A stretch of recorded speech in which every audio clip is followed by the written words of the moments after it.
everybody. Yo, it's your boy Fitzmug TV here, aka G Lauren 33. I'm here today with my boy Moose.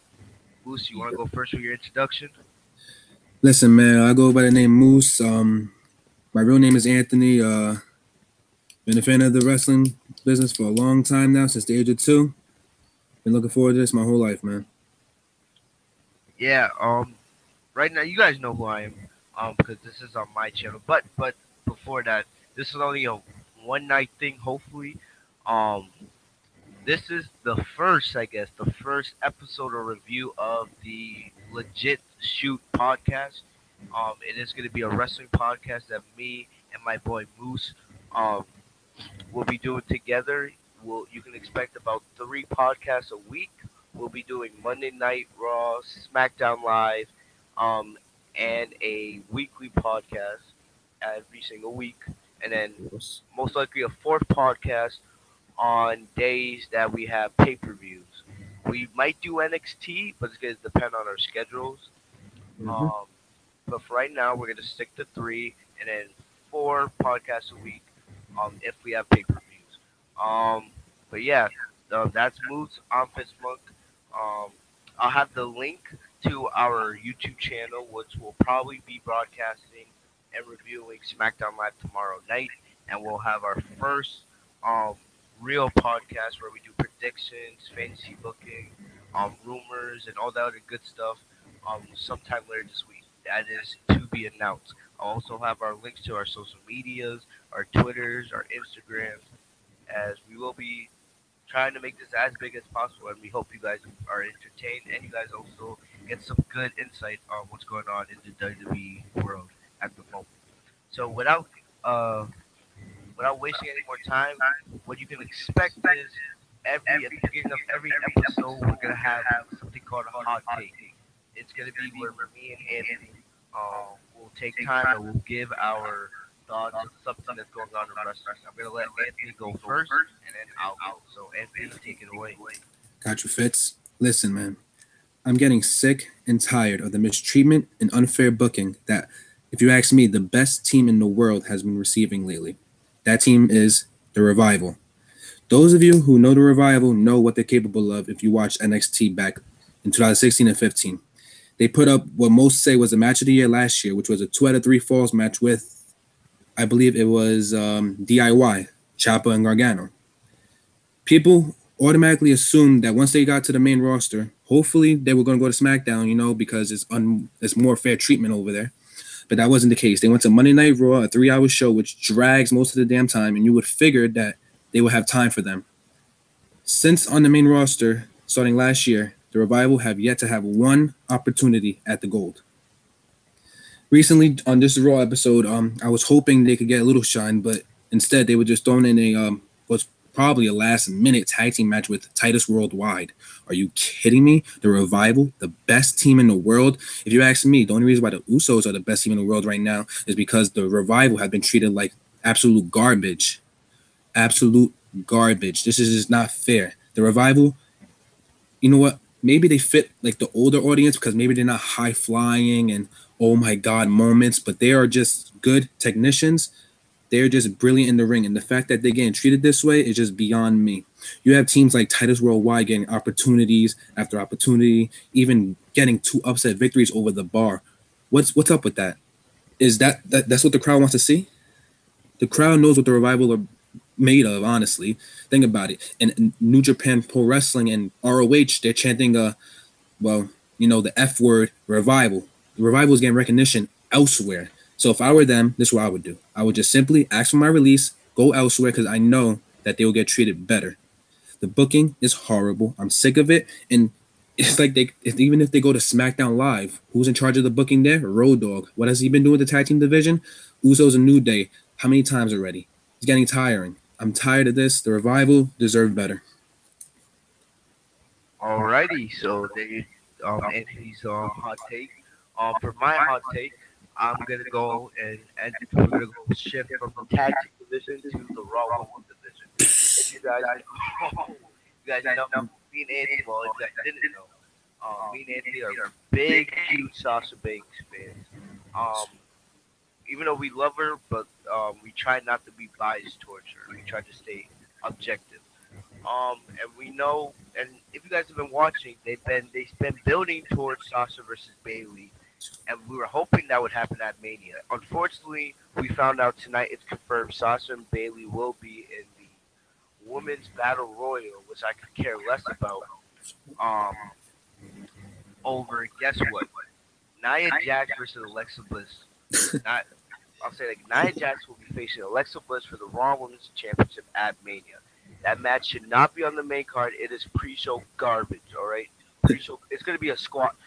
How about I could go take this so many different directions, but I'm gonna say it like this. First of all, didn't just a couple weeks ago Nia Jax faced Asuka at Elimination Chamber, and if Nia Jax won, not only would she had ended Asuka's undefeated streak, but she would be added to a Raw Women's Championship match at Mania. She lost, so why does she just get a free opportunity for the Raw Women's title when she lost her number one contenders match at Elimination Chamber? That makes no sense in my eyes. Just because Alexa Bliss and Nia Jax and Mickey James are involved in this middle school drama bullcrap storyline, that's what's deserving of a Raw Women's Championship match. Meanwhile, when you have the best wrestler in the women's division going to be forced to be put in a battle royal match, a battle royal match that couldn't care less about, couldn't give a damn about, and we all. And the thing about it is, Sasha versus Bailey. If you guys will explain this more in our podcast later this week, but there was a list that came out this weekend of the best women's matches of all time. Guess what was number one? Sasha versus Bailey, NXT Takeover Brooklyn. If I'm right, the the greatest women's match I've ever seen. I know it's the greatest women's match Moose has ever seen, and I Yes. bet you almost any other wrestling fan with a brain that's not trying to get some of Alexa Bliss's ass, all right, would say that Sasha versus Bailey at NXT Takeover Brooklyn was the greatest women's match they've ever seen. Mm-hmm. You cannot deny that. They've had great matches on the main roster, but they haven't had that one match that defined them. They've had what, two or three singles matches on Raw, and unfortunately Bailey won them all. That's another conversation for another day. But imagine what kind of match they could have for a Raw Women's Championship at a pay per view, at something like WrestleMania. Isn't WrestleMania supposed to be where you have your best talent go off against the best? Sasha Banks is the best in the women's division. Her best opponent is easily Bailey, and instead is of booking that you're gonna put these two in a battle royal match. That's to what? So what's gonna happen in the battle royal? Those two are gonna be the last two. What's gonna happen? Bailey defeats, eliminates Sasha. Why? I as much as I love Sasha, I might not even like watch that match. The only reason why I might watch that match is because we'll have to review the show later. Like, come on. And then what are they building towards with this Nia Jax storyline? What, Nia Jax trying to get payback on Alexa Bliss because Alexa Bliss called her fat? That is, and it's gonna be a squash match. If there's no chance in hell, you have Alexa Bliss, your Raw Women's Champion. We're about what? We're about a month away from WrestleMania. She's running away from Nia Jax. What's gonna happen at Mania? I expect it to be a 2 3 minute squash match. I don't even care that Nia's a babyface. It's pre-show garbage. I'll be taking a crap on the toilet while that match is on. Yep. Get that out of my face. All right. That's It my fits. Yeah. Quick question. Can you name a good Alexa Bliss match? The only good Alexa Bliss match I've ever seen was Alexa Bliss versus Sasha at SummerSlam 2017, Hmm. and the night after that. You know what's crazy? My opinion, the second best in the world is Asuka, and even tonight, Bliss is so bad in the ring that she made Asuka look bad. I don't even know if we're gonna review that match. That match was trash. It was honestly a waste of time. Honestly, when I heard Bliss take the mic and I heard her speak, it made me feel like I was in middle school again, walking through the halls and hearing somebody whisper all that crap. Good. You know, it's like rumors. You know what I'm saying? Like, just get over yourselves. If they're trying to attract us like a younger audience, then I don't know what they're trying to do. But they're forgetting that we also have older fans. You know, fans our age, around the 20s. You know what I'm saying? They have to benefit all of us, not this middle school garbage that probably anyone can't relate with. It is just beyond me. I just don't get it. Like I would say, Alexa Bliss is great on the mic. I don't hate Alexa Bliss. The thing about it is, you can compare the Alexa Bliss fans to the Roman Reigns fans. Whenever you say one negative thing about Alexa Bliss, the Alexa Bliss fans come in heaves. They come out of nowhere, left, right, back, forth, and they will attack. Like Alexa Bliss has had her moment in the sun. She's walking into WrestleMania with the Raw Women's Championship. Last year, she walked into WrestleMania as the SmackDown Women's Champion, and she's not the best on either brand. That's the thing. Not at all. It Mm-hmm. deserved those titles. Maybe on SmackDown you could make an argument. Yeah, it was kind of cool to see her beat Becky, but when she came over to Raw, there was no way she should have held the title as long as she did. Do you guys realize if if if it wasn't for the 8 days that Sasha held the Raw Women's Champions, Alexa Bliss would have basically been champion for a year. She's held the title other than the 2 weeks That yeah. before she took the title from Bailey and the 8 days that Mm-hmm. Sasha held that title. Alexa Bliss has had that championship for I think over 300 days combined. It's You know what's ridiculous. crazy? In those 300 days, what's on her resume? How many title defenses does she have? And don't give me that house show bullcrap. Oh, it doesn't matter, right? Because Sasha's never successfully defended it, right? Mm. That's what that matters. Yeah, Vince sees a good white booty. She loves it. Tori Wilson days, Stacy Cuba, Trish Stratus. What's she gonna do? What's Vince gonna do? Make her bark like a dog just like Trish? I'm sick of it.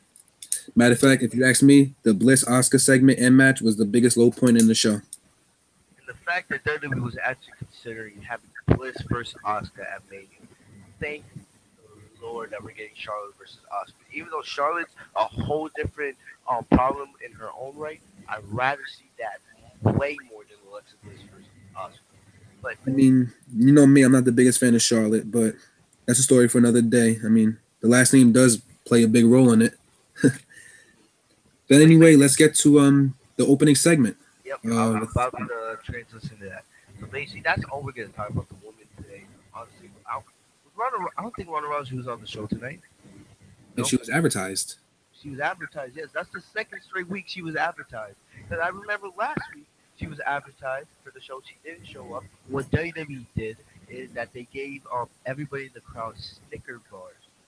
Um, yeah, bars of Snickers on their way out. Just to say, I'm sorry. So what are you gonna give them to? What did you give them tonight? Probably Skittles. That's what I'm willing to bet. But Kidding me? like I don't Just know what's when with WWE. You advertise superstars for them not to show up. Like how you advertise Brock Lesnar for a house show in Chicago. Have people pay good money to come see him for him to have a 30-second squash match with Kane. But that's not my problem. I don't know. just when we thought that Ronda was gonna be a full timer, right? Yeah.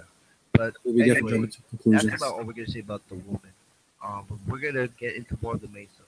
We're gonna talk about first is yes, the opening segment between Lesnar, Roman Reigns, Kurt Angle. You wanna go speak on that? Yeah, I'll start it off. First of all, we all know that Vince McMahon is in the building at all times. Am I correct? Yeah, of course. How stupid do they think we are when Roman came into the ring, and Kurt was like, "Oh, you're trespassing" or whatever like that? Come on, you kidding me? Who are you trying to fool here? You know. In my notes, I have it jotted down. Predictable. That was the most predictable opening segment I've seen since I can't even name it. I'm not gonna lie. I'm not sure if you peeped, but there was a lot of Roman chants. There were, there were. It was But fire. then when Lesnar came out, the pop was crazy. He was getting the boos or whatever because they're not a fan of what he's been doing on the house shows or whatever. I wouldn't be a fan of that either. But I didn't like it.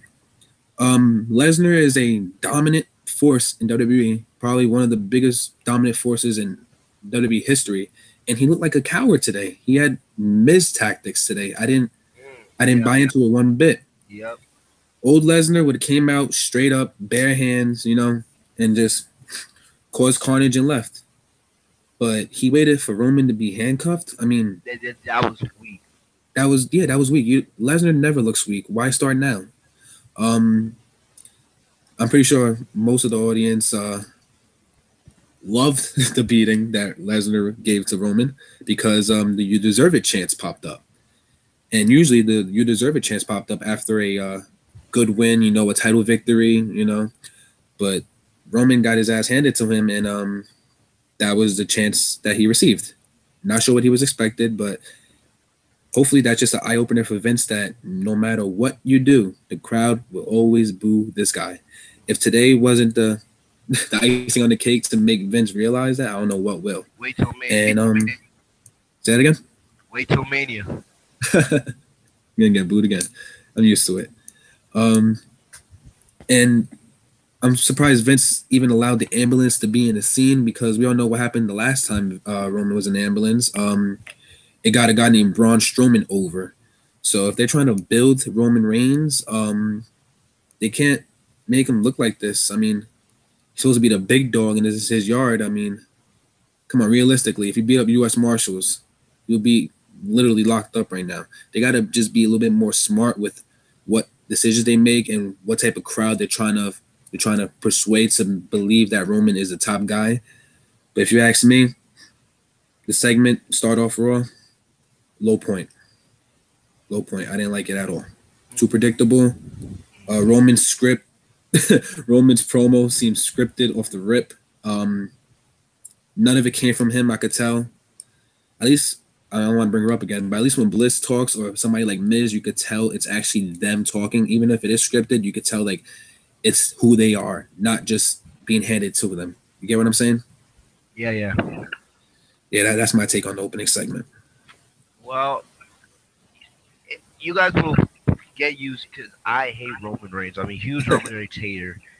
Um, I could get behind this storyline if I couldn't see right through the political bullcrap that was being fed through it. Like this Roman Reigns, you're never gonna get him over. Like when is this company gonna realize that Roman Reigns, the WWE universe does not want Roman Reigns as the guy. They just don't. They can't behind. If Roman Reigns was in the mid card doing this, I could probably get behind it. But I can't get it behind it with him being the face of the company. All right, him coming up today, what he did tonight is something that Stone Cold Steve Austin would have done in the Attitude Era, and people would have absolutely marched for that. But they're not going to march for Roman Reigns because they know what's being fed behind it. They know that Vince McMahon is calling the strings backstage. He's trying to do this to get Roman over. It's not gonna work. They're trying to make Brock Lesnar look like the heel, but they're making him look like the baby face and making Reigns look like the heel. But the thing about it is, I've been wanting. I'm gonna ask you. Do you remember back? I think it was WrestleMania 2 years ago, WrestleMania 32, when Triple H was facing Roman Reigns. Do you remember when Triple H gave Roman Reigns that brutal beatdown? And Roman Reigns had the bloody nose, Yep. and everybody and the fans were cheering. Triple H was trying to make them boo him, but instead they were cheering Triple H. Like, and I think there was like, I think they were giving him, you deserve a chance there too. Yes, sir. I wanted Lesnar to do something similar to Reigns here, but the thing about it is, it looked weak because of the handcuffs. If if Roman had been able to get out of the handcuffs, or if Lesnar had been able to take the handcuffs out off of Reigns and then did that to him, that would have made the segment that much better. But it makes Lesnar look weak because now it might actually get some sympathy for Reigns, but Reigns is still not going to get over because of it. I wanted to see blood. I wanted to see blood because here's the thing: Roman Reigns has been talking a lot. He's been calling Brock Lesnar a bitch. He's been talking all this crap, and then you saw Lesnar didn't waste no time. He was ready to pounce on Reigns, but Yeah. it makes it look weak because it looks like it makes Lesnar look weak because it makes Lesnar look like, oh, you waited till Reigns could not defend himself to finally show up, Mhm. and you know that Reigns is gonna say that next week. He's gonna come out. He's gonna call up Brock Lesnar next week, and he's gonna be like, "Oh, you attacked me when I couldn't even defend myself. What a Exactly. man Brock Lesnar is. What a champion he is." You Yep. can already see right through it. So, how are you gonna tell me this is gonna get Reigns over when the WWE universe is smart as ever? When we have social media, when we know what Vince is trying to do with this storyline. Dave To be Meltzer. to be honest, if it was anybody else other than Roman Reigns, I would probably have to get behind it. But Roman Reigns is so politically scripted that I just can't, and I'm not gonna accept it. I might not even watch Reigns versus Lesnar at Mania Yeah, I'm because probably not either. like it's just gonna Hmm. be suplex, suplex, suplex. Um, Reigns is gonna do that stupid comeback he has. Lesnar's gonna hit an F5. Reigns is gonna kick Kick out. out. Lesnar's gonna do like three F5s. Reigns is gonna kick out of Kick all of out. them. Yep. Superman punch. Lesnar's gonna go for one more F5. Reigns is gonna power out. And then that's when Baron Corb. Wait, never mind. I forgot. There's no one to save this match. Yeah, Reigns is gonna fight out and spear 1, 2, 3, and then Yep. honestly, I want Lesnar to get the Mhm. championship off him because we do need a full timer at champion. But I wish it was something else. I wish it was Seth Rollins. And then after Roman wins, what's gonna be the words that come out of Michael Cole's mouth? The big dog is the champion. Yep. And there's one thing that I realized about WWE. They fail to create superstars off of good runs. Example number one, I like to date back to 2011 when CM Punk was supposed to be the summer of Punk, and then he lost to Hunter. And then the main feud was Hunter versus Kevin Nash. Fast forward to this year, after Royal Rumble, the hottest superstar in WWE at the time on Monday Night Raw was Seth Seth freaking Rollins. Rollins. Yep. If they would have capitalized on that moment, his hot streak with the Gauntlet match and The whatever, elimination chamber was the perfect time, perfect and they time blew it. for a Seth Rollins win. Even if Roman said, "Oh, whatever, what I'm still the big dog," his promo skills. Even if he Done a got triple threat match, and I would have been okay with it. yes, with Rollins getting over, beating Reigns again, I can't. they just fail to do it. They fail. They just don't understand. They fail. I just, I get to the point where I can't be optimistic going into the next show. It just always lets me down. I mean, as a Sasha fan, you should know you can't look forward to her defending the title because you're going to be let down. Yeah. The same thing I look forward to every Monday Night Raw. It's going to start off with a 20-minute segment with the Kurt Angle, who's my second favorite wrestler of all time. Don't get me wrong, and then probably Roman will come out. But you know what? Let's forget about that. Let's move on to how you feel about the bar and the Braun Strowman situation. All right. Basically, I'll say this. All right. I like the bar. I like Cesaro. Sheamus is okay. When they first got put together last year or 2016, damn, when Mick Foley put them together, Yeah. I was like, okay, I can see this going. They had the feud with the New Day. They feuded with the Hardy Boys. They feuded with Rollins and Ambrose for way too long, even though it was good matches. But that thing went on for like 6 months. They Yep. feuded with basically every team, every babyface team. They had that great match with the Usos. And Mhm. basically, honestly, I think it's coming time where they should be broken up. I wish we could have got like Cesaro versus Lesnar earlier. That would have been a great match. Sheamus is decent in the ring. I don't hate the guy. Um, Cesaro is amazing. Yes, he is. Basically, they've been so stale as Raw Tag Team Champ because they have nobody to feud with. They faced mostly everybody. It's kind of like the Usos on SmackDown Live. The Usos have beaten everybody except for the Bludgeon Brothers. Yep. And on Raw, um, the Bar has faced everybody. They beat Titus Worldwide. There was rumors a couple weeks ago that Titus Worldwide was gonna beat the Bar at Mania. Nope. I was thinking now, like after the Ultimate Deletion match, what if we got Broken Hardys. the Hardy Boys, but Mhm. this would be Brother Zero and Broken. Logan Matt Hardy. I would love to see that. They had great matches before. But then again, That gimmick, mhm. like that would be great to see. But Yeah. but the thing about it is they're so stale. I don't really care. But the thing about it is, I would have gotten mad if they had done Strowman do a 2-on-1 handicap match at Mania. But Yeah. because it's Strowman and he's so over, and there's nobody in that division that could make the bar. Who's gonna want to see Gallows versus Anderson? Who's gonna want to see um, the Revival? They've been buried on Raw after we saw that with your hot take. Yeah. This is honestly, I'm gonna bring this up because no one's saying this. This is why I wish Big Cass and Enzo were never Wow. broken apart. They They would I be the mean, perfect opponents for the bar. And then yes, what do they do after Mania? Because what? Vince McMahon loves big man. Oh yeah, yep. we're gonna break them apart. And now what? Enzo, what? He might go to jail for what he did. Big Cat. I just realized Big Cat. How long has he been gone? 8 months. Like, close to 8 months, right? He should be returning. He's probably gonna return right after Mania. But Yeah. and then honestly, they could have brought them back together. But I wish they were together. But honestly, what I what I Listen, know you we talked about this earlier.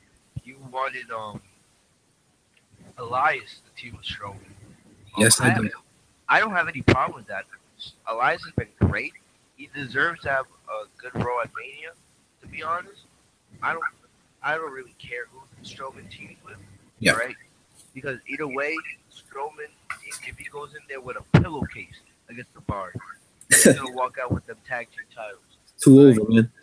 So honestly, I've been debating maybe they should put it on the pre-show because No. honestly, the only reason why I say that is because I don't really care for this match because I know the outcome is not really. The only thing I just want to know is who Strowman's gonna team. That's really all I know. And I feel like it's predictable Strowman and whoever he teams is gonna win. But Well, honestly, if tonight's show wasn't pretty obvious on who's Strowman's partner, then everyone's blind. Elias wasn't on the show tonight. Um, I mean, on he's injured, and I quote, he's injured. Kayfabe. Um, when he broke his back with the cello. and the piano. I honestly think that they're gonna pull a cowardly act with Elias, being too scared to be on Strowman's bad side, and he would want to be his partner. I see a Cesaro and Sheamus version 2 here, but the thing is, Strowman's too over just to be carrying the tag division. Exactly. WWE once again failed in No Mercy to capitalize on that moment, but that's a story for another day. You know, like Like we said before, we're gonna do fantasy booking. Strowman is the type of person that he doesn't need a title to be relevant. He doesn't. Strowman he could just, deserves to be world yes, champion, he does. but He he does. he No one's saying doesn't that he need does it. it. He doesn't He, need it. he doesn't need it. The guy could just come to the show and say, "Get these hands," and he'll have the biggest pop of the night. Exactly. But if they do roll with Strowman versus Elias, it's something that I'm not looking forward to, but I don't mind watching. As you know, I'm not a fan of the WrestleMania card so far because we all know what's going to be the main event. And once again, WrestleMania, what is this? The third year in a row where it's going to be predictable. I'll say the last time it wasn't predictable was when Rollins cashed in, but there's no one to save us this time. Um, Braun Strowman, if Rollins never won that, if Reigns, since it came down Oh to my Reigns, gosh. since it came down to Reigns and Strowman, because Strowman eliminated everybody in the match. Do you know how many finishers Strowman kicked out of in that match? A lot. Every single one, including the spear. Most people didn't notice, but he kicked out of the spear once. But then again, it took another one and another one to beat Yeah. him. I feel after that one F5 at No Mercy and the two spears in Elimination Chamber, Strowman seems stoppable for once in his career. But I'm so used to this booking; it's nothing surprising to me. And honestly, I don't want to go off topic on the booking because I will really get aggravated. But after Lesnar gives up the title to Reigns, we all know we're getting a Reigns versus Rollins feud. Where does that leave Strowman with the tag division? What, a freaking nonstop rematch after rematch with the Bar? Oh my They have to realize what they have. I mean, Vince loves big sweaty men. That what is Braun? You know what I'm saying? god. He's the one big sweaty guy we all want. If that's what he wants us to have. But then again, he don't do what's best for business. We all know who's in charge of that. Mr. 5 Star, Hunter Hearst Helmsley, had the first 5 star match since 2011. But Vince doesn't listen to him.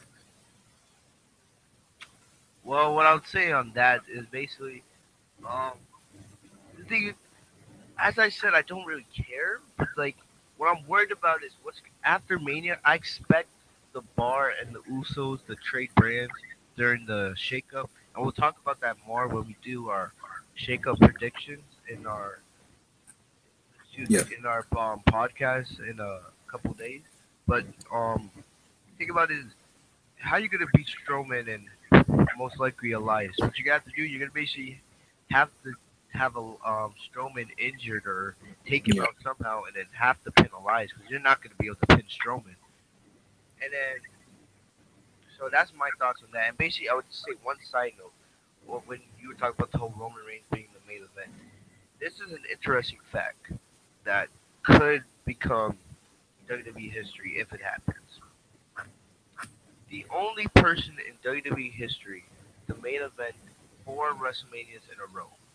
Do you know who that person is? It's not John Cena. Hulk Hogan. Hulk Hogan. If Roman Reigns versus Brock Lesnar main event WrestleMania, which I hope it's not. I hope it's Styles versus Nakamura. You know it's not.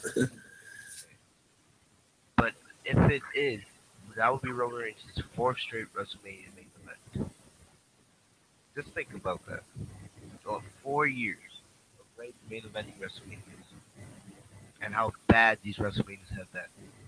The Terrible. only good one out of all those was WrestleMania 31. Only because of one person.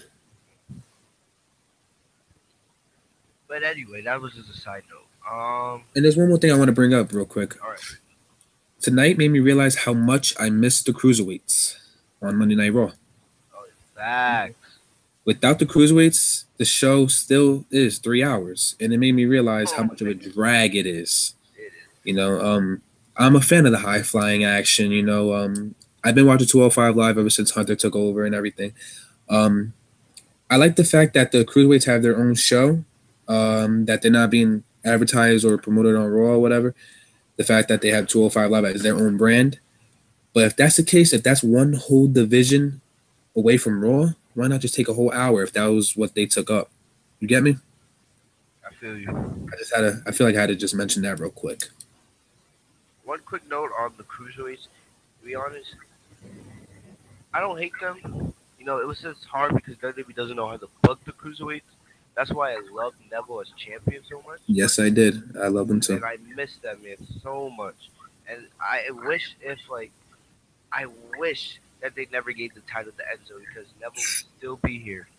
And I wish they booked Austin Aries better because then he would still be here instead of now he's in TNA.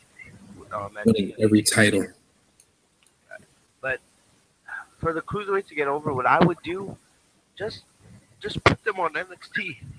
Honestly, that's what I think. Put them on NXT. Triple H will take care of them. If you ask me, the United Kingdom division, if you want to call that a division, who, you know, like Pete Dunne, Tyler Bate, Wolfgang, all those guys, I consider them the cruiserweights of NXT. Mm-hmm. You know what I'm saying? Because it seems like the United Kingdom. I mean, think about it. Adam Cole was like the first person that wasn't in the United Kingdom tournament to compete for the United Kingdom Championship. So obviously they have this little mold here where it's just like only United Kingdom guys could fight for that belt. You know, now they announced about the North American belt. That's kind of cool, like the secondary title. But there's one thing I want to lead to is I would call this a shoot. The Miz tonight. He messed up on Finn Balor's Indies name. Instead of Prince Devitt, he said Prince Nevitt. But that doesn't excuse the fact that Miz is just great, absolutely flawless on the mic, calling Seth Rollins Tyler Black. Those who don't know, that was Seth Rollins' indie name. Yep. When he was on ROH. Search that up on YouTube. Yes, sir. If you ask me, I'm going to mention this in the WrestleMania prediction video once we come to that. Miz needs to retain. After all this, he needs to retain. He needs to cement his legacy as the greatest intercontinental champion of all time. And I feel like this victory right here, which I believe this match has potential to steal the show at Mania, the build-up has been a little iffy to me, but I like the three. I like how they're going to click. The Miz as the, you know, like the little sneaky heel. You have Finn and Seth to just, you know, they have chemistry. You saw SummerSlam 2016 minus the injury. I feel like this match has potential to steal the show. And I feel like if they get the time, they could do it. I would agree with you there. Because if you guys forgot, these two had an amazing triple threat match um last year on Raw. I believe I don't remember who was. I think it was for the Intercontinental Yeah, Championship. Miz retained. Yep, they had a great match last year. It was in the main event of Raw.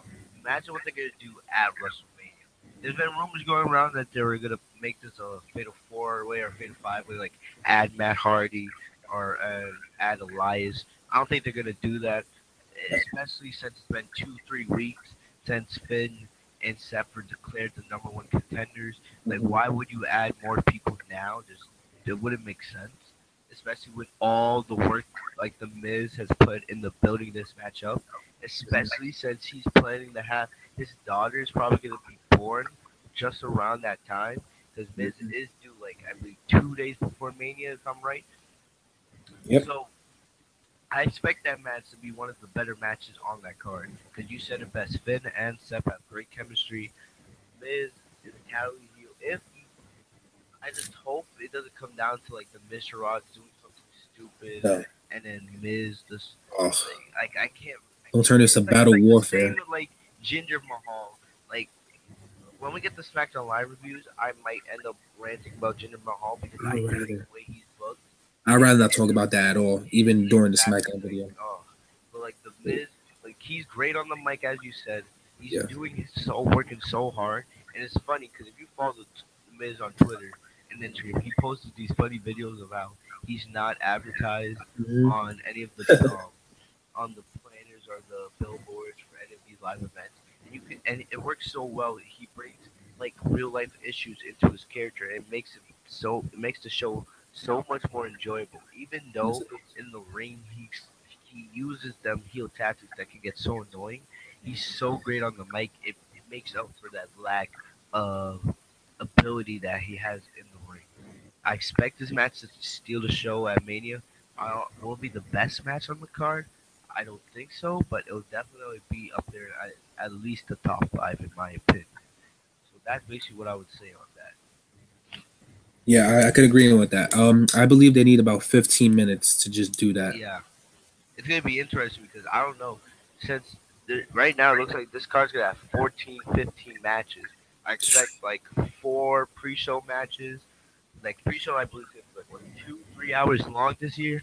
I Yeah, heard, and I don't know if we're gonna. I don't think we're gonna review the pre-show, unless we won't review the pre-show unless there's absolutely something very important that went on. Then we'll talk about it. Like I don't even know if I'm gonna watch the pre-show. Are yes, you on the? as long as Alexa and Nia are on the pre-show, Oh, yes. I expect Please it. put that match on the Yes. pre-show. And probably the predictions will probably let you guys know what we think will be on the pre-show. Hmm. uh, well, that's a little spoiler right now. Alexa versus Nia better be on the pre. If it's on the main show and Sasha and Bailey um, are on the pre-show, there's gonna be issues. All You right, know what? Now that you mention it, I'm about to rant because I just can't take this anymore. go for it. Sasha Banks has proven to everybody in the world, and this is not even me being biased. This is just me, just being a straight fan of the wrestling business. I know it left and right. My first match I ever watched was Armageddon 2000 when Kurt Angle retained in the six-man Hell in a Cell. I know what I'm talking about. Okay, Sasha Banks has proven to everybody in the world that she is the best women's wrestler in the world. Every first ever, there's a reason why Sasha was in it. Yes, she might have lost every single one of them, but let's not get into that because I don't want to go off topic, and I want to just keep that other side of me away from this podcast. Um, Bailey's best match ever, Sasha Banks. Charlotte's best match ever, Sasha Banks. Asuka's best match on the main roster against Sasha Banks, the Raw after Royal Rumble, and I was there. I was there. I saw it firsthand Oh live. Just yeah, but I remember that day. We were both yes, in Philly. Yep. yep. Oh, funny story. Fitz, you want to explain to everybody how we met? Oh yeah. True, true, true. So basically, we didn't meet in Philly, but we met a couple weeks. We met a week before that. Actually, there was a Sasha Banks meet and greet in New York City, and Mhm. me and my friend Robert. You guys will probably meet Robert later on. He'll probably be a future guest on this pod. He's probably watching right now. I don't even know. Anyway, but me and Robert went down to NYC for the Sasha Banks meet and greet. Um, Basically, what they're supposed to do is they were supposed to give wristbands at 3 o'clock. For the meet and greet. But what happened is so many fans came early Oh, that, and the thing about this, they didn't announce this. So the thing is, me and Anthony and Robert, we would have came later to get wristbands. But what they did, the line got so big that it was stretching so far past Broadway that what they were forced to give wristbands um like 3 hours before they were supposed to give wristbands. The meet and greet was not supposed to start till like 6 at night, mm-hmm. but they gave wristbands at 11 when they were supposed to give them at 3. That's some. So that just speaks to Sasha Banks' popularity. Um, the thing about it is, we were hoping there's this guy. I still remember his face. He was wearing a black suit, blue shirt and tie. And the thing about it is, I know I still see him because he was one of the security guards for the Floyd Mayweather and Conor McGregor fight. I don't think Moose, you've seen that image. But if you look up like the secure some Floyd Mayweather versus Conor McGregor um hype photos, you'll find a photo with that guy. And I saw that. I've never seen. Every time I see that photo, I get pissed off. And that guy told us that um basically what happened is the she was scheduled from 6 to 8. All right. Yep. Most of the people that were in line or got wristbands, she was finished like around 7:15, 7:20, 40 minutes before she was scheduled to leave. The thing is, there was WWE Network people there, and they were interviewing people, and they said most likely all of us would get to meet Sasha. So we were standing outside the SubHub store, um, Mhm. basically hoping to get our opportunity, get our moment to see her. Still didn't know you yet. Yeah, and then basically, um, me and Anthony were basically me, Anthony, and Robert were basically staying in front of the suburb store, and then basically we were like trying to encourage hope in the rest of the crowd, um, saying if we act cool, calm, and collected, we'll get to meet Sasha. Um, as time passed, those hopes diminished to disappointment. Yep. But me and Anthony did meet. That's where we did meet. We exchanged numbers, and then he told me how he was meeting Sasha in Philadelphia after the Rumble. Um, so then I went down to Philly for the Sasha Banks meet and You were greet. supposed to leave 2 hours Yeah, earlier. I was supposed to be there 2 hours earlier, but I got in traffic, and then basically I didn't get to meet Sasha, but he did. Luckily for him. Don't worry, my moment will come this year. I Pretty promise you simple. that. It's not gonna I wait till believe in next it. year. Somehow, some way, I will meet her this year. Don't worry. Just But to make sure it's not in the airport. oh hell no. But basically, ever since that New York City meet and greet, me and Anthony have kept in touch. I still have the autograph from Sasha Banks hanging in my car. That he was able to get a autograph from Sasha Banks Yep. on a piece of paper for me. Not well, on a piece of paper with a picture. I Mhm. still keep that in my car because I'm afraid if I bring it in my room, I'll probably like lose it somewhere. But ever since that, we've stayed in touch. We talk almost basically every day about WWE, and that's Yeah. kind of how this podcast came to begin to starting. So that's basically a quick overview of how me and Moose met. So Yes. yeah, So quick that was a side. funny story. So Um what were we talking about? We were talking about the Miz, right? no, I was about to go Oh on no, a you little were more. ranting. You were ranting. Yes, I was. Um the fact that Alexa Bliss, yes, I'm gonna go back to that moment, what you said about her going into Mania 2 years in a row as champion. Hmm. Sasha Banks currently has a record at WrestleMania of 0-2. I'm not surprised, bad booking. But apparently at Elimination Chamber, I'm not sure if this is true, but Hunter was fighting for Sasha. He was pushing for Yes, Sasha he victory. was. But Vince, fuck it. At what moment I realized that this moment just might never come? When Alexa had that little speech at the end of her match, Oh my god. and Sasha was there. In my opinion, if I was WWE, guess what? I wouldn't even have Sasha win that Elimination Chamber match. I would have had Bailey win it.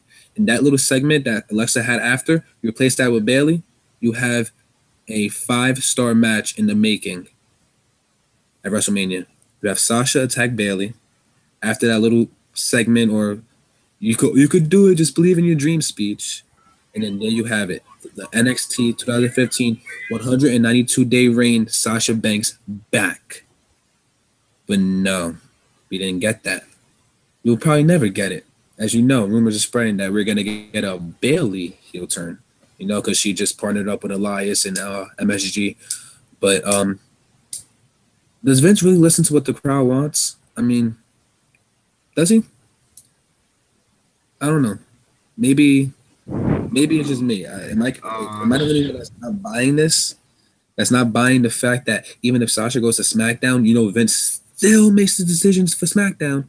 I'm waiting for Who's Triple H to who's take SmackDown over. champion again? I forgot. Who's the champion? Charlotte.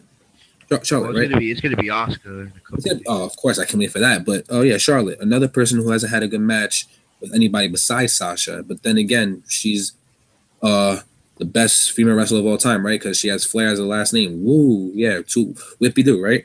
But you know what? I don't want people to think that this podcast is just gonna be completely biased with Sasha. But it's just I want everyone to open their eyes and see what talent she has.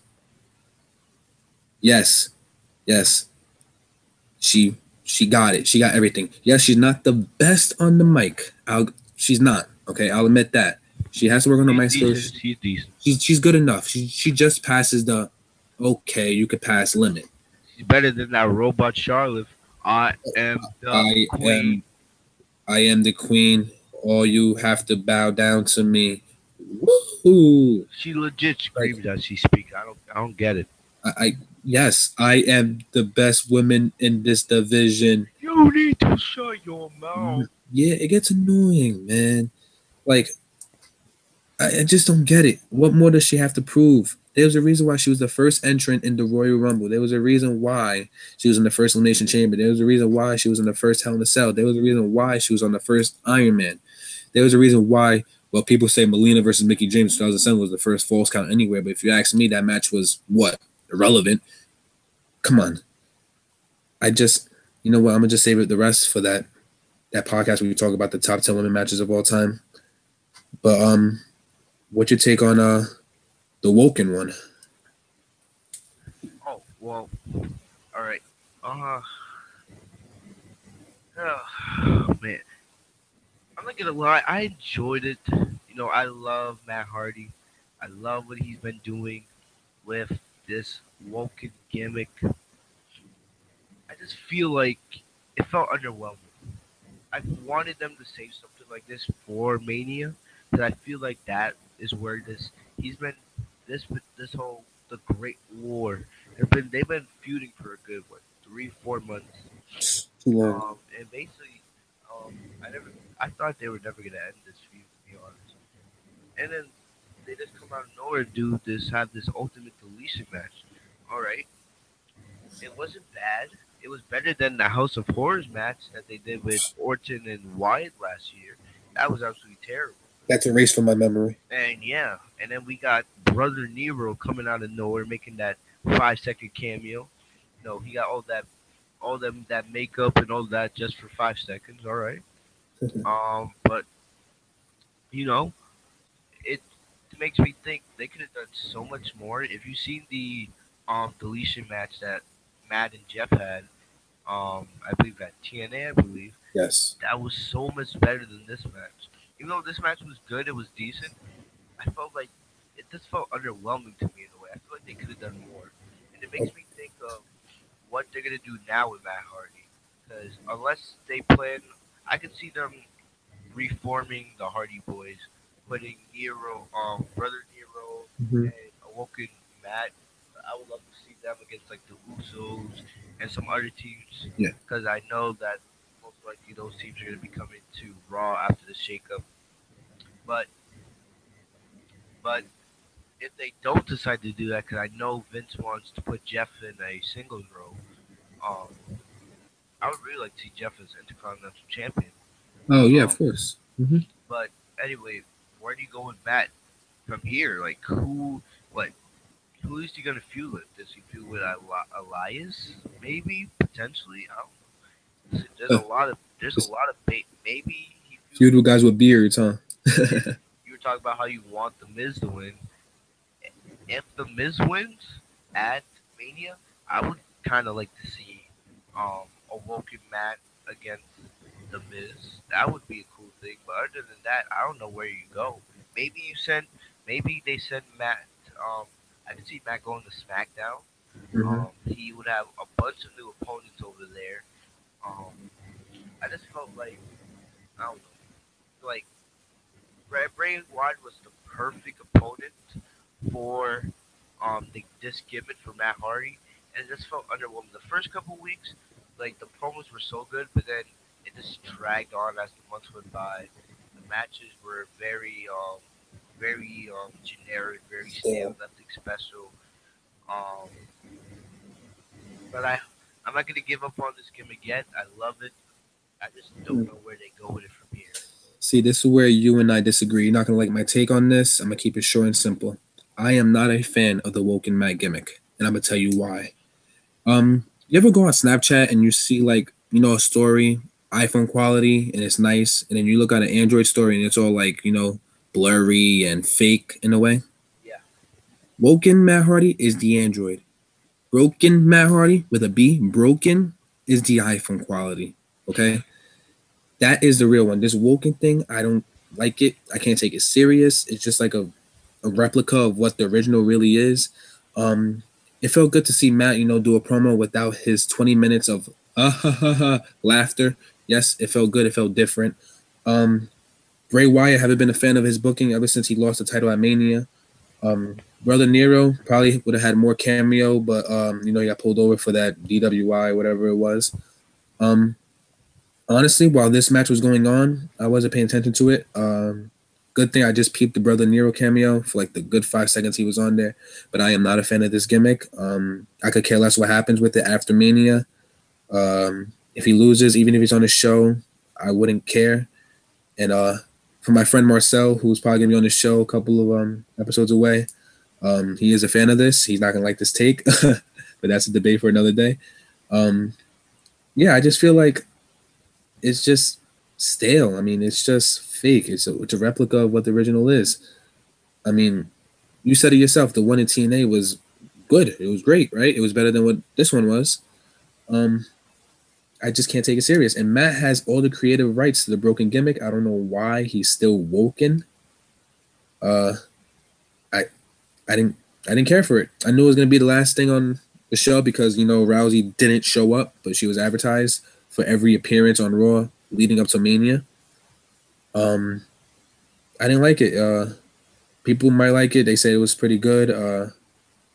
For somebody who's never really been a fan of the Hardys, believe it or not, I don't care. What happens at Mania, even if they're on a card,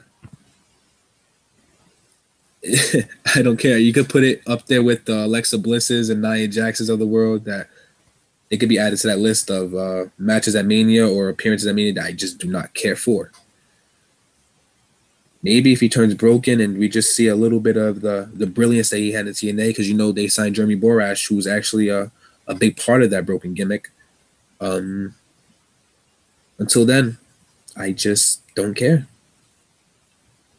Well, basically, I could see why.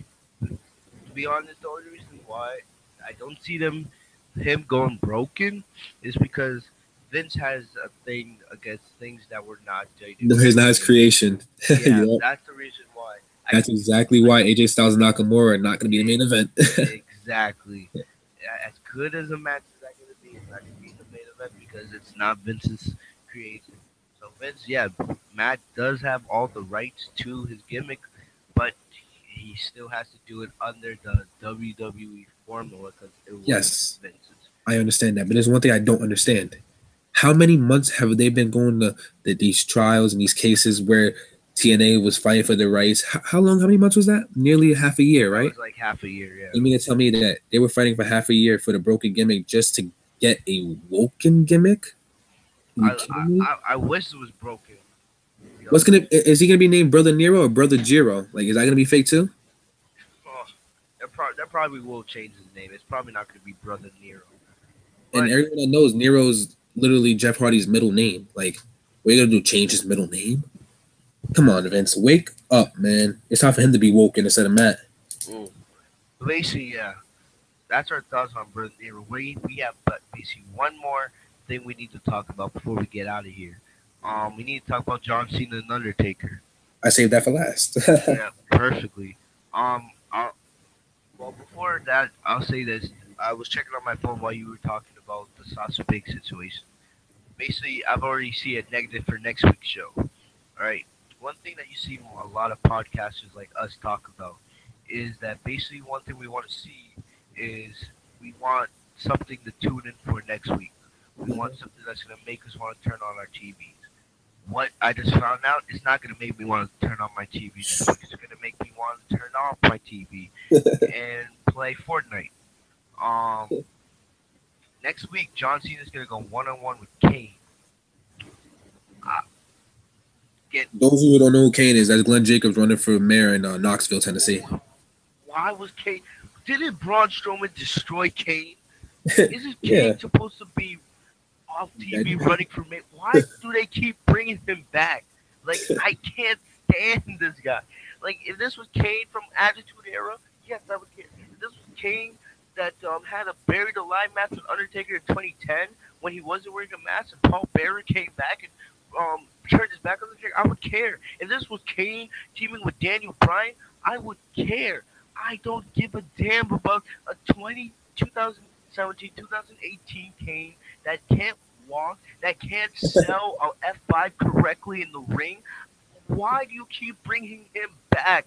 Like So we wait, I know have we're a getting question. like I why is it is are they we got what 3 weeks to WrestleMania? Uh-huh. Undertaker has not responded yet to John Cena's challenge. Are they gonna wait till 1 week before Mania for Taker to respond? Because this is what we know. We know that there's gonna be no pile drivers allowed for at WrestleMania, which is crazy because I don't think I've watched every single Undertaker WrestleMania match on the WWE Network. I don't Yeah. think I've ever seen a WrestleMania Undertaker WrestleMania match where he hasn't done the Tombstone pile driver. Basically, that's where the rumors of where the Undertaker is gonna come back with this American Badass gimmick because I believe it makes sense Yeah, last because ride. last year at WrestleMania, that moment, that ending with Undertaker retiring, I remember crying, um, because the Undertaker, I watched this guy as I grew up have great matches with Batista, Edge, retiring Triple, well not retiring Triple H, retiring Shawn Michaels, um, all the great Undertaker matches we saw back in the day, and then CM Punk. it all come to a head at WrestleMania last year. He went off the script. He kissed his wife while he was still doing the dead man gimmick. Basically, what that whole 10, 15 minute ceremony at the end of Mania last year did was basically retired the dead man gimmick. So it makes sense. Undertaker folding his clothes, putting him in the Mhm. middle of the ring. Basically, that's retiring the dead man gimmick. It would be perfect for him to bring back that American badge, bring it back to motorcycle because let's be honest, how tough is it? Do you really want to see Undertaker have to? If you remember last year when he faced Roman Reigns, they had Undertaker start walking at the middle of the stage because they didn't want him to do the full entrance because they didn't know what toll it would take on his hips. Because you remember last year's WrestleMania ramp was like 80 yards long, I believe. Yeah. That they did Taker. I don't even think Taker did half of that. He did like 30, maybe 40 yards. Funny you mentioned that. And yeah, so like if you want Taker to have a good match with Cena, if you make it as easy as possible for him, he doesn't have to use all that strength that takes that to do the tombstone power driver. He won't have to walk all the way down to the ring. He can just drive his motorcycle, and it'll be so cool. Hopefully, he brings back the that theme song. Limb Um, Biscuit. yeah, loved it. One of the best theme songs I've ever heard from WWE. Um, I would love to see him with the bandana again, with the jean jacket and the jeans, absolutely hammering. Shades. I would love, and hopefully, I just want one, just one promo segment between Taker and see. That's all I need to see. 1 week before Mania, if because the way they feel it, it feels like next week they're gonna have Cena versus King. I don't think Taker's gonna respond next week. If they're gonna have this match, um, And Cena's trying his hardest to build this match up. I feel like it could be a decent match. I'm not gonna say it's gonna steal the show. If this was Taker from 5 years ago, yes, this would probably be the best match on the WrestleMania card. But it's not. Taker's not the same anymore. Cena's winding down in his career, and I Yeah, believe it should exactly. be career versus career. Hopefully, they do bring back the American Badass gimmick because I probably will get a little pissed off if Undertaker brings back the Dead Man gimmick because it's gonna make me think you had me cry for this. All right, you made me cry for this 15-minute ceremony. You had everyone believe the Taker's done. All right, just to bring it back.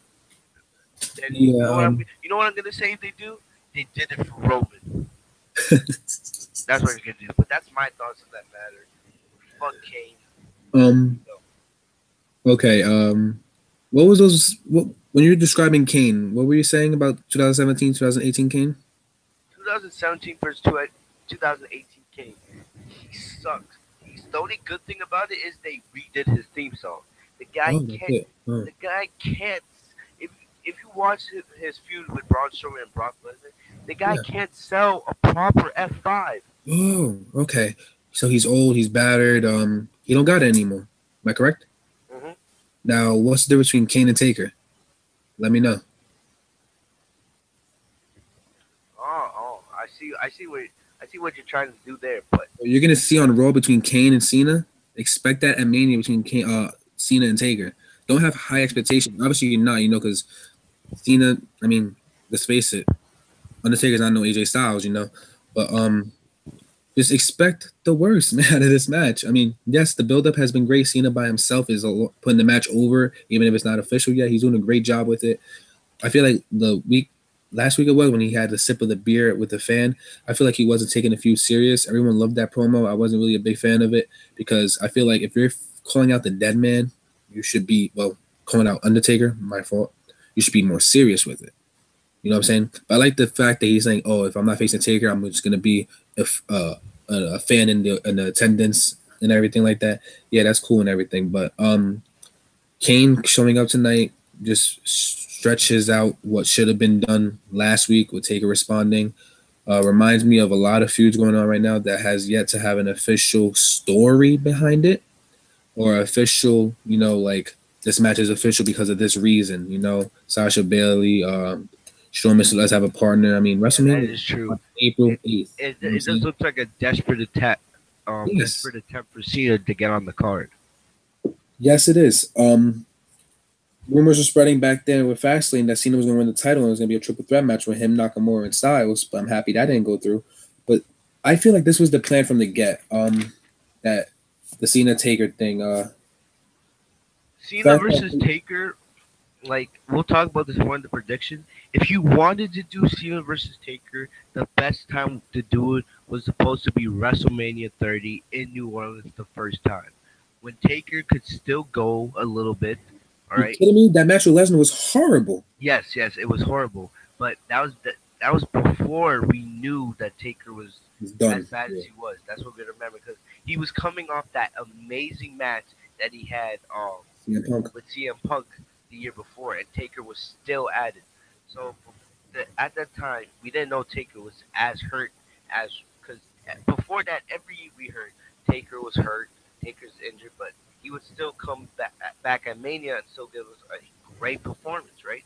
And that was at the point where Cena was at the height of people hating him. At that point, that was Roman. There was no Roman Reigns at that time. At that time, the Shield was just I believe that was right before the Shield feud with Evolution. That was a couple months before the Shield broke up, Hmm. and that was at the height of Daniel Bryan's popularity.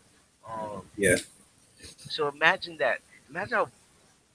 Imagine in that arena, in that New Orleans arena, every time Cena hits a big move, every time Cena hits an absolute adjustment, one, two, and then the fans absolutely holding on for dear life, hoping that the man that they hate the most doesn't beat Taker. Imagine how great that would have been. That Um. would have that sells the whole pay. That one match, Cena versus Taker at WrestleMania 30, would have sold the whole pay per view. You wouldn't have to Over see no the Daniel Daniel Bryan. Bryan. I think it. Yes, I think it would have. To be honest. Okay, that right there, I believe it's that's a little tough to say, but if you ask me, the streak should have been broken until if CM Punk would have broken in WrestleMania 29. But I feel like this match going into it should be career versus career. Um, just like Goldberg and Lesnar should have been instead of the Universal title match, which should have been Jericho versus Owens, but that's a story for another day. Um, with Cena winning and Undertaker retiring his second gimmick, if y'all want to say that, and just calling it a career. I mean, then again, I'm scared for that because one of the stories going into Mania right now with Lesnar and Reigns is that both of them are the only ones to defeat Undertaker. So if Cena defeats Undertaker this year, are we gonna get a triple threat match at Mania next year? No, no, no, no. Since Don't think. beating Don't think. Taker No, is no, no, such no, a no. big. Don't. You see what I'm getting at? No, I see Um. exactly. Not. Don't give WWE ideas, please. Please. Oh, Like I know next year Cena's gonna probably win the world championship, no matter if it's the WWE or the Universal title at Mania. I'm already calling. I'm gonna call that right now. See, no matter who it is, Cena's gonna walk in and win a championship at Mania if they don't give him the 17 title ring this year, which I know listen, man. If is they want to make depending Cena, where they go. if they want to make Cena the GOAT, just let him win the IC championship and become a Grand Slam champion. Yeah, He don't need to break I Flair's. feel like they should do that first. Yeah, seriously, it's getting annoying. I mean, they got Roman the freaking uh the Intercontinental champion just so he could be a Grand Slam champion because Yeah, I they guess rushed that I man. guess no one wants to realize this, but Dean Ambrose is the most successful Shield member. But uh, that's a bold statement, but that's just my opinion. No, I Um, agree. I would actually agree with you on that one. but then again, you know why? Because they made Roman win the IC belt just so he could be on the I same feel level. like it would have been Seth Rollins would have been the most successful if he hadn't had gotten injured because he was definitely on the road. Remember, he was U.S. champion. He held the WWE World Heavyweight Championship at the same time. If he Mhm. hadn't got injured, who knows how long he would have held that title. There was a chance that he would have held that title all the way to So maybe, WrestleMania. yeah, Because just to he lose it was to beating Roman Reigns. he was beating. He probably, in fact, he would have lost to the ring because he beat everybody. He beat Cena, he beat Sting, he beat um He Orton. ended Sting's career. Exactly, he beat them all. He was on a hot streak, man. Like, But when my take from this whole Cena versus Taker, see, Taker's definitely returning with the American Badass gimmick. As you know, the crowd hates Cena, so Cena's gonna be the heel in this situation. But Cena's doing a good job on getting the crowd behind him, making Taker seem like he's a coward. yeah, true. I Which don't know. I I'm have a not- feeling it could be 50-50. yeah, it's gonna be 50-50 with this match better not go on longer than 10 minutes. If not, it's gonna be a snooze fest. I will fall asleep. Um, as you know, Fitz, that I didn't care for Taker's retirement last year. I'm a fan of Undertaker, but it's just something that I didn't like. Honestly, I was heartbroken when Ed retired because Edge was Oh young. my god, You know, he that was. came out of nowhere. I Listen, remember watching that. that was probably the only time I cried when someone retired in WWE. I didn't cry for Shawn Michaels. I didn't cry for Ric Flair because Ric Flair went on to go wrestle in TNA, but WWE tries to forget that. But I didn't care. I mean, he's old. What do you expect? Like him to keep going and going. Like, I there's no sympathy right there. You know what I'm saying? You retire eventually. You're not immortal. You're not gonna have that body until you're 80 years old. Um, I feel like all that last year, if he does come back with the Deadman gimmick, was a waste. A waste of a great WrestleMania moment and a great way to go out as a legend. Um, I just think that this match should probably go on mid card. Best six match of the night.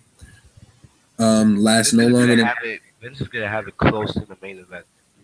Oh yeah, I forgot because Styles versus Nakamura is probably gonna be the third match. Yeah. Who knows? Bliss and Nia might be. Yeah, I could see like Styles versus Nakamura, then Cena Taker, with Reigns versus Lesnar. I just want to blurt this out. If Styles versus Nakamura starts WrestleMania, we are gonna go live on the dot right there. Yep.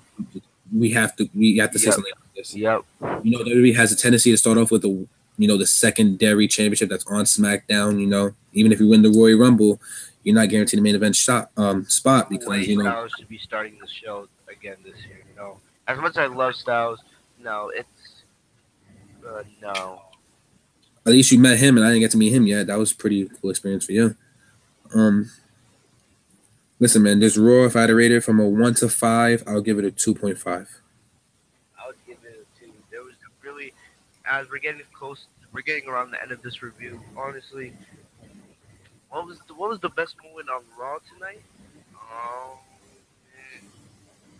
I don't think I have one. No, I don't No, either. no, no. Probably seeing Brother Nero. To be honest with Oh, you know what mine was? you. What? Seeing Alexa Bliss botch that hip attack by That oh, Asuka. that was terrible, That terrible. was the best moment for me. But Um, Alexa Bliss should be Raw Woman Champion, right? yeah, she can't even sell a hip attack. I mean, not even a real a hip attack. Really? Are you kidding me? That's the easiest thing to sell. But that was probably my favorite moment. It made me burst out laughing. And I don't laugh a lot that much on when I watch Raw because I'm too busy being pissed about the booking. Um, Besides that, I mean, I didn't like the show at all.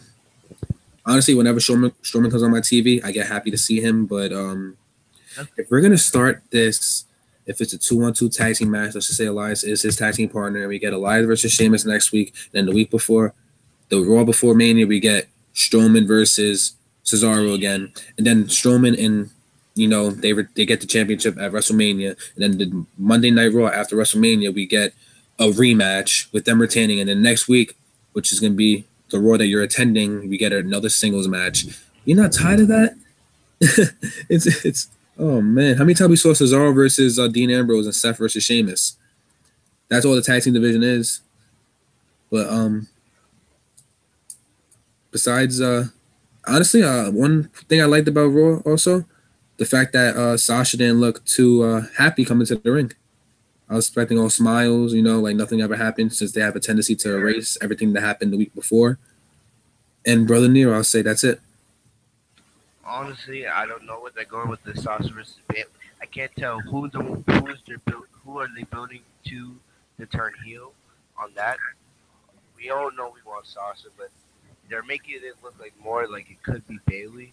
Yeah. But honestly, I'm just disappointed that it's not going to be on the main card. It's not even going to be a match at Mania. It's going to be in a battle royal of all places. And then Alexa versus Nia is going to be for a championship match. Even though Nia doesn't deserve it, but we already talked about it at the beginning of this review. Yeah. But do you have any more final takes or anything else you want to speak on from this Raw episode? Um, Besides the fact that Roman will never be over, no, that's it. Basically, I don't really have. I feel like we did everything. We did the tag team titles. We did Alexa. We did Sasha. We did Lesnar. We did the deletion. We did Cena. Basically, we did the revival. We did basically. That's about it. We didn't see nothing from Rousey, Angle, Triple H, Stephanie. God. Hopefully, we'll get some more build on that next week. But other than that, you know, not a good episode of Raw. Nothing really important happened. Um, you know, Raw, they're just trying to get Roman Reigns over like usual, but they didn't really do Um, anything. I'm sorry to cut you off 1 second. Yeah. If there was one person that saved Monday Night Raw tonight, it was definitely The Miz. Oh yeah, I forgot about that. This promo was amazing. MVP, Like, man. still, it wasn't enough to save the show for me. Um, I never thought these words come out of my mouth, but I'm looking forward to SmackDown more than Raw. yeah, I like. I don't know if we're gonna see Oscar tomorrow's get the pen because he has been pulling double duty the last couple weeks. But we'll see. I'm willing to bet they'll probably do like a some kind of promo video for Charlotte versus Oscar Yeah. since they just did a promo segment like last week. So I Mhm. don't really see the point. Um, AJ versus Shinsuke. Not really expecting much in that department. We'll Mhm. see about that. Well, Um, hopefully, we're wrong, right? mm, yeah, we're just making predictions. Hopefully, we're wrong. But like honestly, the SmackDown Tag Team titles, I like what they're doing there. What they look like they're building towards a triple threat with New Day, the Bludgeon Brothers, and Usos. I Mhm. like. Hopefully, we'll see more build towards that. Orton versus Rude. I like those matches those two are having. I just wish one of them was heel. I don't like how they're Oh, doing this baby versus face concept. Um, Fitz. yeah, This just in, if you go on YouTube, Ronda Rousey makes short work of Dana Brooke Raw exclusive. So she showed up after Raw got off the air. was it a match or was it? No, she just destroyed Dana Brooke. I just don't get this booking. I don't even want to talk about it. No, we're not gonna go through that. Okay. That is maybe we'll talk about it on the SmackDown review. Yeah. But like honestly, no, no, hell no. How the I'm trying not to rant about like this. Save it for tomorrow. I know we did one. We'll save it for tomorrow, right? I'll just say this: you're gonna wait till off the air to bring Ronda Rousey in. Really? You really have nothing to build towards? You have Triple H versus Stephanie McMahon. You have your debut match for Ronda Rousey to build towards that Mania, and then you have to do something off there. But we'll talk about that more tomorrow. We're not gonna turn that into an rant. Other than that, oh, I do want to see where they're gonna go because Daniel Bryan's gonna be returning to SmackDown, especially last week with what Sammy and Kevin. Right now, it's supposed to be Sammy versus Kevin Owens at Mania, Yeah. but we're hoping that gets changed to Daniel Bryan versus Daniel and Shane versus Owens and thing. We only thing we can do is pray. Yeah, hopefully it's gonna be interesting because we all know that Zayn and Owens look up to Bryan because they believe Bryan's on their side. So Yeah. I kind of want to see what Dave Bryan's reaction is gonna be because to see after seeing Shane get brutally beat, It was amazing. that was kind of brutal. Did you hear those sounds he made Yep. after? It was good selling. Oh my god, sounds like he was having an orgasm. I honestly thought he was hurt for a second. Yeah, but he should be fine. More on that tomorrow. Other than that, hopefully SmackDown will be better than Raw. Mhm. Have you been quick one? Have you been watching the mixed match challenge? Um, Honestly, as you know, I'm a real huge fan of Asuka. The fact that she's a part of this makes me realize that she's gonna win. So there's no point in it. Yeah, I was actually enjoying. I've been enjoying it. The only thing is it's just predictable because with the Miz and Oscar, like even though like that's Oscar winning the matches for the Miz more than anything, but the matches are still entertaining. I like seeing the unique interactions between the superstars. Well, yeah, Um, definitely. what do we, I forgot what the match is. Oh yeah, it's gonna be Strowman and Bliss versus Miz and Oscar. Yeah, and then there's Yeah, Charlotte and Rude versus whoever gets voted in.